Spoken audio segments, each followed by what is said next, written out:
गुरुवारी गौरी पूजन व महाप्रसाद। गुरुवारी दिला जाणारा निरोप। गौरी आगमनाने वातावरण भक्तिमय। विघ्नहर्ता गणरायाचे आगमन झाल्याबरोबर 10 सप्टेंबर रोजी भाद्रपद महिन्यातील शुद्ध पक्षात अनुराधा नक्षत्रावर कारंजा तालुक्यात शहरासह ग्रामीण भागात घरोघरी गौरीचे शुभमुहूर्तानंतर आगमन झाले। विदर्भात याला महालक्ष्मी पूजन म्हणून देखील संबोधले जाते। ज्येष्ठ नक्षत्रात पूजन होत असल्याने त्यांना ज्येष्ठ गौरी पूजन असे देखील म्हटले जाते। अशा या माहेरवाशिनी गौरींना 11 सप्टेंबर रोजी परंपरेप्रमाणे षोडशोपचारे पूजा करून नैवेद्य दाखविण्यात आला।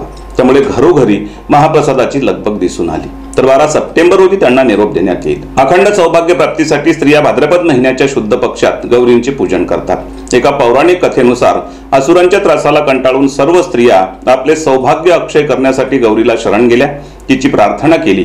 गौरीने भाद्रपद शुद्ध अष्टमीला असुरांचा संहार केला।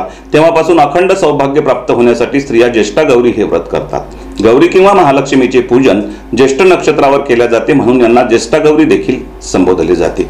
यंदा 10 सप्टेंबरला शुभ मुहूर्तावर गौरीची स्थापना करून बुधवारी महाप्रसादाचा नैवेद्य दाखविला, तर गुरुवारी 12 सप्टेंबरला गौरी विसर्जन करण्यात येणार आहे।